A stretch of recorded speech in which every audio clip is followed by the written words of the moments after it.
Sahabat peradaban kasih ekologis yang terkasih, belakangan ini semakin marak oknum-oknum tertentu yang bahkan sebetulnya dengan disposisi sebagai pemimpin, sebagai pelayan, tetapi punya paradigma yang negatif terhadap gereja Katolik, juga terhadap Paus, Papa Suci kita.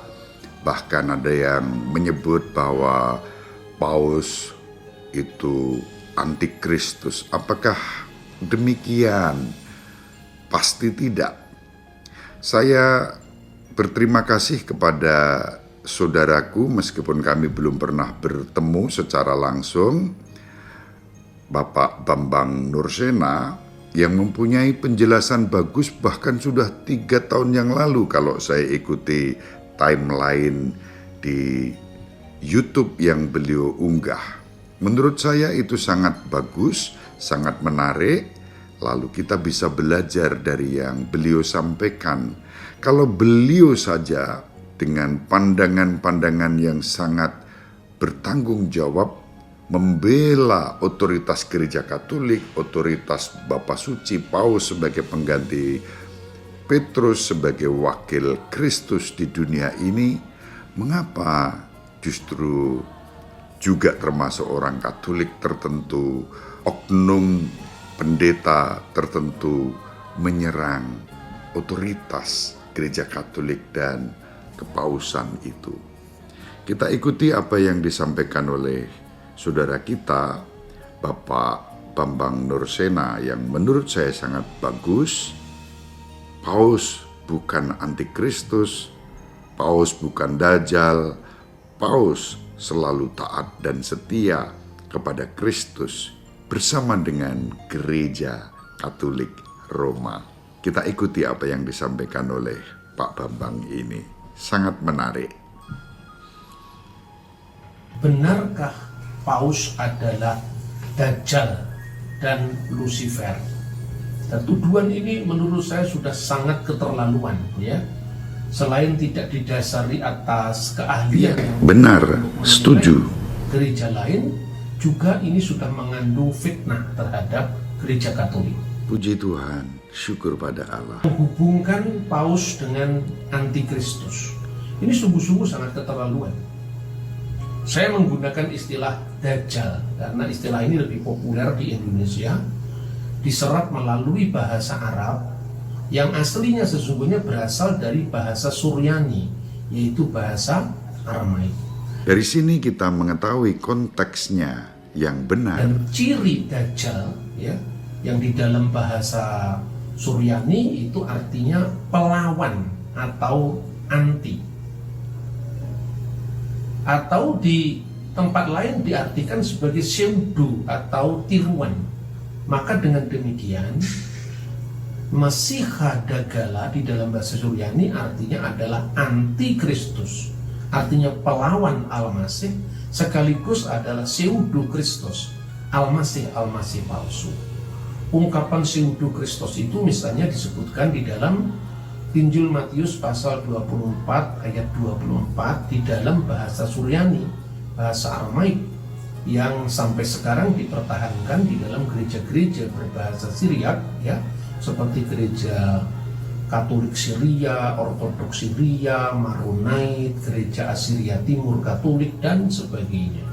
Sementara istilah antikristus itu dimuat di dalam surat 1 Yohanes pasal 2 ayat 18, ayat 22, pasal 4 ayat 1 dan 2, dan seterusnya.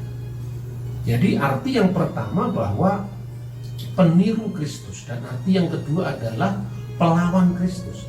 Pertanyaannya, apa yang dilakukan gereja Katolik dengan melawan Kristus? Sepanjang abad, gereja Katolik selalu memuliakan Kristus, menjadikan Kristus sebagai pusat kehidupan gereja. Sepanjang abad, gereja Katolik, gereja-gereja Ortodok itu memuliakan Kristus. Dan ciri antikristus itu di dalam surat 1 Yohanes pasal 2 ayat 22, Manu Dagala dalam bahasa Syriak atau bahasa Suryani. Siapakah Dagala itu? Siapakah Dajjal itu? Ila in aina dekapar de Yesua lahua masiha hanahu masiha dagala. Pendusta itu, Dajjal itu, Dagala itu adalah mereka yang mengkafiri Yesus sebagai Kristus. Lalu di akhir ayat itu, hanahu masiha dagala, dialah Al-Masih Dajjal. Lalu apa bila dikaitkan dengan Paus? Tidak mungkin seorang paus itu antikristus. Tidak mungkin gereja Katolik antikristus. Seluruh pengajaran gereja Katolik didirikan di atas dasar Kristus sebagai batu karang. Nah, saudara-saudara, maka muncullah tafsiran-tafsiran yang aneh-aneh yang itu sesungguhnya juga dilakukan untuk gerakan-gerakan yang anti Katolik. Misalnya menghubungkan ungkapan Latin Vicarius Filii Dei, wakil putra Allah. Itu kalau dijumlah dalam bahasa Latin katanya 666 misalnya. Padahal dia tidak cross check langsung apakah benar gelar dari Paus itu adalah vikarnya putra Allah. Gelar resminya Paus itu adalah Vicarius Christi, yaitu wakil Kristus, bukan wakil putra Allah. Meskipun Kristus itu ya putra Allah, tetapi ungkapan putra Allah itu dicari-cari untuk menemukan angka 666. Nah, ini bertentangan dengan fakta bahwa sejak awal sejarah gereja, baik itu dari gereja timur maupun gereja barat, dan gereja timur yang akhirnya menjadi gereja ortodok dan gereja barat yang akhirnya menjadi Roma Katolik, itu mengembangkan penafsiran atau komentar-komentar tentang kitab suci. Tidak pernah menafsirkan seperti itu kecuali setelah munculnya konflik antara Katolik dan non-Katolik. Misalnya ada yang menafsirkan bahwa angka 666 itu merupakan sindiran kepada Kaisar Nero, Neron Kaisar. Apabila dijumlah itu adalah huruf nun itu 50, huruf res itu 200, huruf vav itu 6, huruf kop itu 100, dan huruf samek itu 60. Jadi jumlahnya 666. Misalnya ini. Lalu ada pula Bapak gereja yang menafsirkan apa artinya 666. 6 itu sesungguhnya adalah hari penciptaan manusia. Angka 6 itu adalah Yom HaSisi, hari ke-6 itu adalah hari penciptaan manusia. Seperti misalnya diungkapkan di dalam kitab Taurat, yaitu Sefer Bereshit pasal 1 ayat 31. Wayar Elohim etkal asher asah. Maka Allah melihat segala yang dijadikannya, wahine tov me'ot, dan segala yang dijadikan itu sangat baik. Wayehi eref, wayehi boker, maka jadilah petang dan jadilah pagi. Yom HaSisi, itulah hari ke-6. Nah, penciptaan manusia yang sebagai puncak segala ciptaan yang sangat baik, yang lain-lain disebut baik, tapi untuk manusia sangat baik, itu digambarkan dengan hari ke-6. Kenapa 6 diulang 3 kali?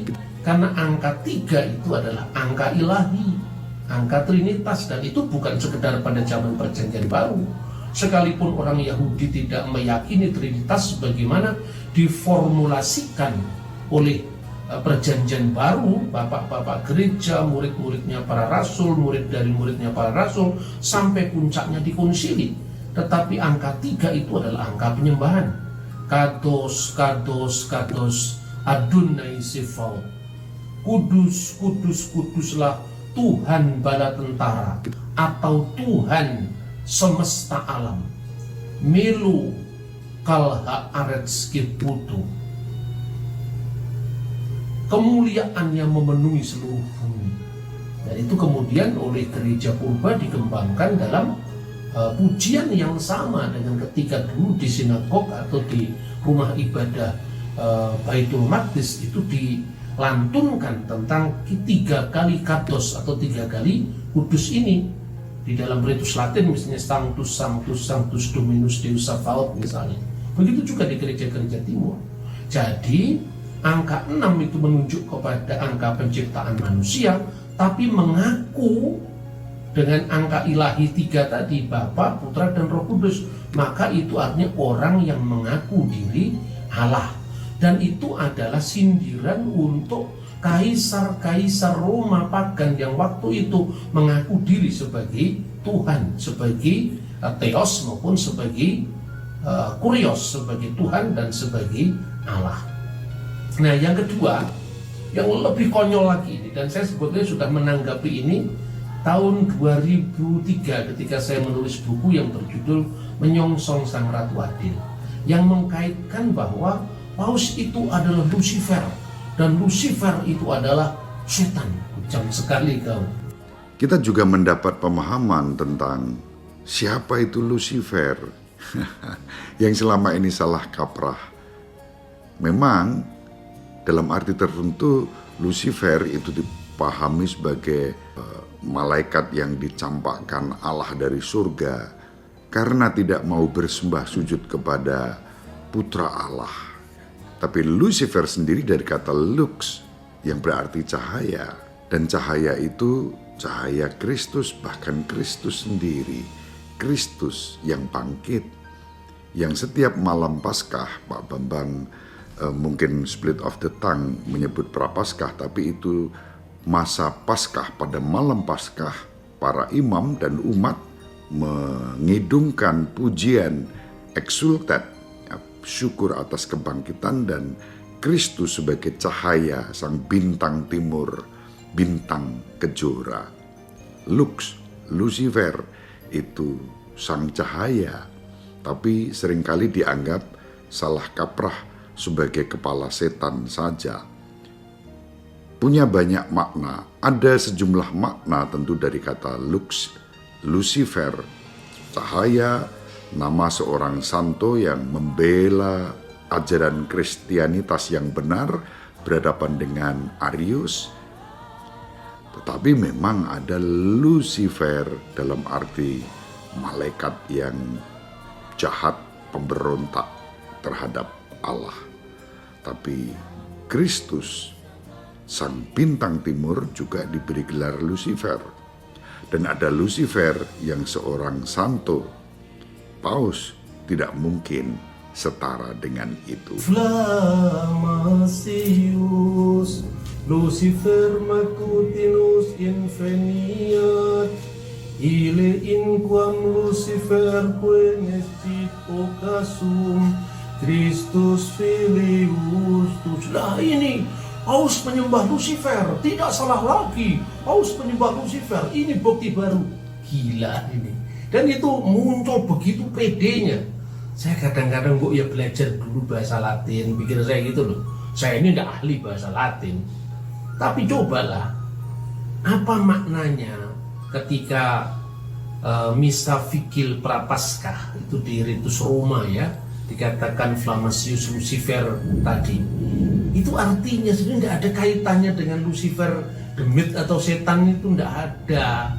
Itu diartikan kiranya nyalanya digabungkan dengan bintang timur yang tak pernah terbenam, yang terbit dari alam maut dan menyinari dengan cahayanya.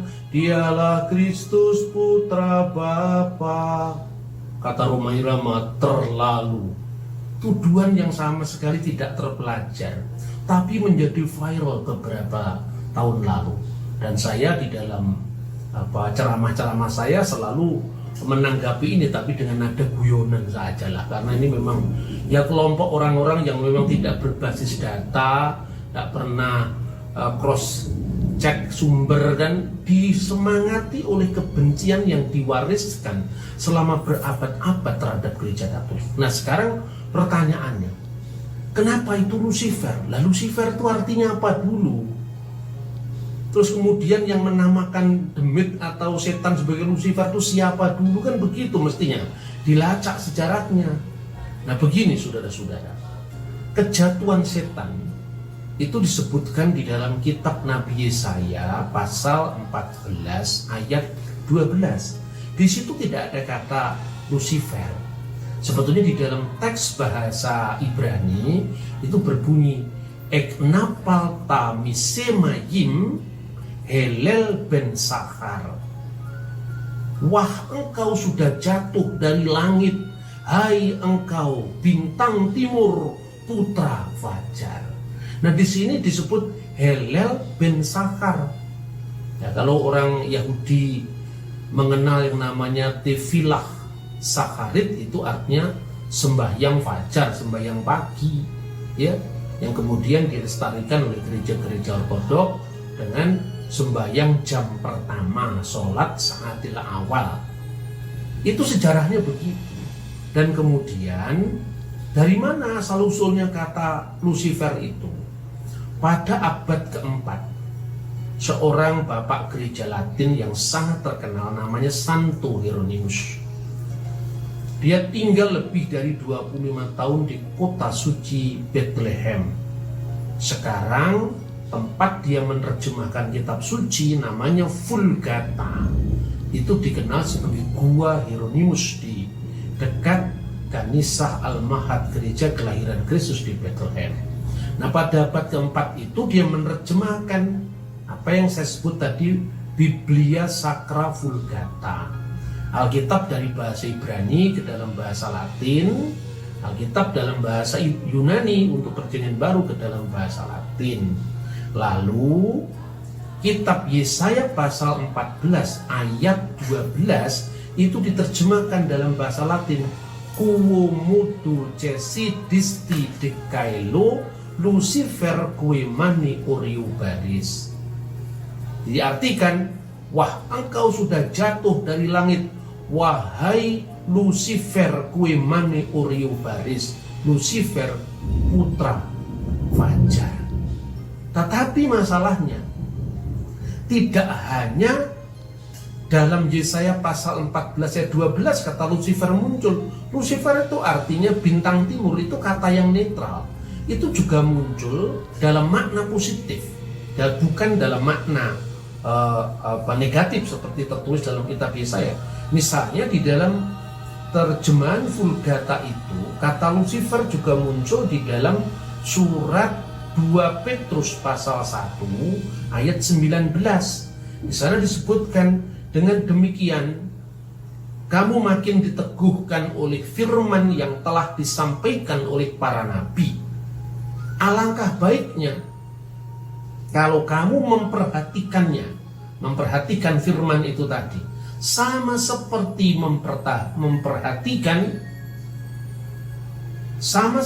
memperhatikan pelita yang bercahaya di tempat yang gelap hingga fajar menyingsing dan bintang timur terbit bersinar dalam hatimu. Kata yang diterjemahkan bintang timur di sini adalah et Lucifer oriatur intordibus festis. Jadi kata Lucifer juga muncul di sini sampai bintang timur terbit dalam hatimu. Nah, di mana kemudian kesalahannya itu berawal? Ketika tahun 1611 Alkitab diterjemahkan dalam bahasa Inggris yang dikenal sampai sekarang dengan King James Version. Dalam King James Version itu aneh sekali. Kata Lucifer tidak muncul di mana-mana kecuali dimunculkan oleh penerjemah ini di dalam Yesaya pasal 14 ayat 12. Ya, di situ diterjemahkan bahwa wah engkau telah jatuh dari langit, hai bintang timur putra fajar. Diterjemahkan, how art thou fallen from heaven, O Lucifer, son of the morning. Telah jatuh dari langit engkau, hai Lucifer, anak dari fajar.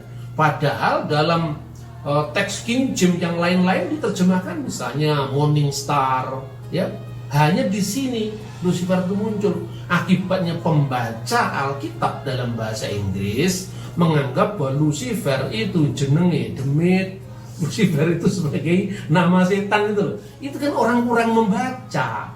Mestinya kita membaca teks 1, teks aslinya bagaimana, mulai kapan kata Latin itu muncul, dan yang lebih memprihatinkan saudara-saudara. Kalau Anda belajar sejarah gereja, itu ada seorang bapak gereja, katakanlah begitu, yang dinamakan Santo Lucifer dari Cagliari. Santo Lucifer ini dikenal pemahamannya yang sangat gigih untuk melawan bidat Arianisme, ya, yang diajarkan oleh seorang presbiter dari Alexandria namanya Arius, yang kemudian sudah dianatema oleh konsili oikumenis pertama di kota Nikea. Itu yang terjadi. Dia begitu kerasnya melawan bidat Arius. Nah sekarang gara-gara nama Lucifer kemudian dijadikan nama diri bagi setan, kan kasihan itu Santo Lucifer dari Cagliari disamakan dengan demit. Ini orang yang tidak berpikir, hanya berpikir fragmentari, sepotong-sepotong. Kalau belajar sejarah gereja, ya sejarah gereja sinodenya yang berdiri tahun 1900 berapa itu, tidak pernah melihat dari akarnya. Akibatnya apa? Maunya menyatukan gereja, dan selalu bahasanya para bidat itulah selalu mengatakan ini ungkapan Roh Kudus pada zaman yang baru. Ketika itu penyesatan baru dimulai zaman Konstantin.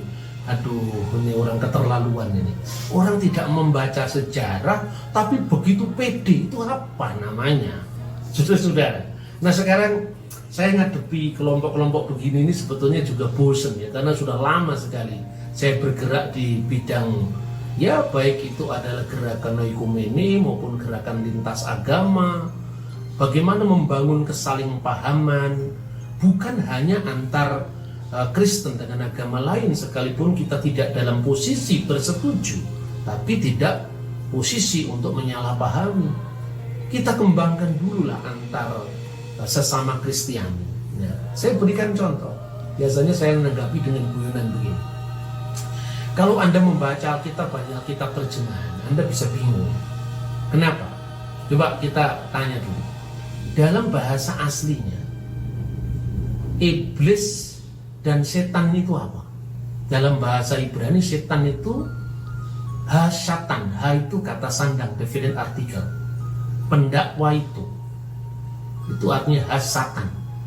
Sementara di Perjanjian Baru, kata satanas itu bentuk jamak yang artinya setan-setan. Tetapi untuk iblis itu digunakan kata diabolos. Nah, pertanyaan ini menarik. Kalau kita melacak dari bahasa asli Ibrani, kepala daripada setan demit, setan gundul, pokoknya semua klek-klek, ilu-ilu banespati itu namanya adalah ha-satan. Dan itu muncul misalnya di dalam kitab Ayub ya, misalnya di dalam kitab Ayub itu pasal 1 ayat 6 ya, misalnya dikatakan, pada suatu hari datanglah Bene Ha-Elohim, anak-anak Elohim, anak-anak Allah menghadap Tuhan, dan di antara mereka datanglah juga ha-satan. Di sini ha-satan itu adalah dikaitkan dengan pemimpin segala setan itu, karena pada saat itu dalam mencobai Ayub, maka ha-satan itu datang ya. Lalu ketika Alkitab bahasa Ibrani aslinya diterjemahkan dalam bahasa Yunani yang dikenal dengan Septuaginta, kira-kira abad ketiga sebelum Masehi, terjemahannya menjadi ho diabolos. Diabolos itulah yang menjadi bahasa Arab iblis ya. Teks Septuaginta kalau diterjemahkan begini, pada suatu hari datanglah angeloi tuteu, datanglah malaikat Allah. Jadi kata Bene Ha-Elohim diterjemahkan angeloi tuteu, malaikat Allah, bentuk jamak dari angelos, menghadap Tuhan, dan di antara mereka datanglah juga ho diabolos, datanglah dia iblis. Menurut Septuaginta, kepala setan itu adalah ha diabolos, iblis. Dan itu yang diikuti Perjanjian Baru. Aku Aku telah melihat iblis jatuh dari langit seperti kilat, kata Yesus dalam Injil Lukas. Di situ digunakan kata-kata iblis. Sementara kalau kita menurut teks Ibrani, hasyatan itu yang tertinggi. Jadi artinya apa? Ini tergantung pada proses dinamika dalam terjemahan yang berkaitan dengan budaya, bahasa setempat. Nah, oleh karena itu kita tidak bisa hanya memutlakkan King James untuk menilai nama setan itu adalah Lucifer, karena itu berkaitan dengan sejarah perkembangan bahasa dan pemanaannya secara teologis.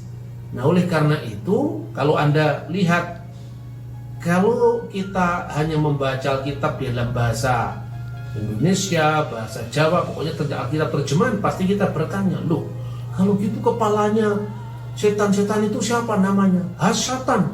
Oh enggak, dia bonus lebih tinggi daripada Satan. Karena Satanas di perjanjian baru adalah bentuk jamak yang itu menunjukkan wadio bolone para iblis, itu kira-kira, saudara-saudara. Jadi ini kontekstual. Jadi agama-agama baru, sekte-sekte baru yang tidak mengenal kontekstualisasi perkembangan bahasa itu main hantam saja. Dikatakan paus nyembah Lucifer. Ini bukan hanya keterlaluan untuk tuduhan itu, tapi keterlaluan bagi orang yang menuduh, karena itu sebetulnya menggambarkan kualitas orang yang menuduh, karena kurang membaca, militansi tanpa didasari ilmu pengetahuan, itu sungguh sangat disayangkan ya. Begitu juga mengenai kata Lucifer tadi lah, kalau dipertanyakan lebih lanjut, ini Lucifer dalam konteks apa dulu? Kalau dalam konteks King James ya memang karena tidak ada Lucifer yang lain. Tapi kalau dalam konteks sejarah gereja, Lucifer Klagiari itu adalah pejuang yang gigih untuk mempertahankan ajaran Kristiani melawan ajaran Arius. Mari kita beragama secara cerdas, beragama secara toleran. Tidak usahlah ngotot-ngotot hitam putih, itu tidak usahlah. Kita santai saja sambil guyon-guyon tapi serius. Tuhan memberkati kita. Shalom alaikum. Semoga bermanfaat. Ibu Maria dan Bapak Yosef selalu mendoakan kita. Panjenengan semua sahabat peradaban kasih ekologis yang terkasih bersama seluruh anggota keluarga dimanapun berada, dibimbing, dilindungi dan diberkati oleh Allah yang Maha Kuasa, Bapa dan Putra dan Roh Kudus. Amin. Terima kasih, salam sehat, tetap semangat tanpa sambat, selalu bahagia, kebahagiaan yang bersumber dari Tuhan Allah kita. Salve, shalom, salam sejahtera, berkah dalam. Sahabat peradaban kasih yang terkasih, sampai jumpa pada episode berikutnya. Terima kasih atas kebersamaan kita. Salam peradaban kasih ekologis, Berkah dalam. Bagimu, oh Tuhanku, atas segala rahmat-Mu. Dalam kelemahan dan kerapuhanku, kuasa-Mu semakin sempurna. Kuasa-Mu semakin sempurna. Kuasa-Mu semakin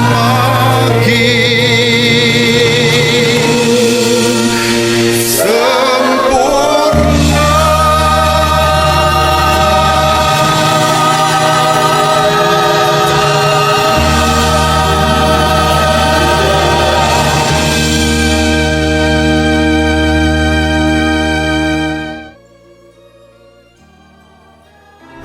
sahabat peradaban kasih yang terkasih, sampai jumpa pada episode berikutnya. Terima kasih atas kebersamaan kita. Salam peradaban kasih ekologis, Berkah dalam.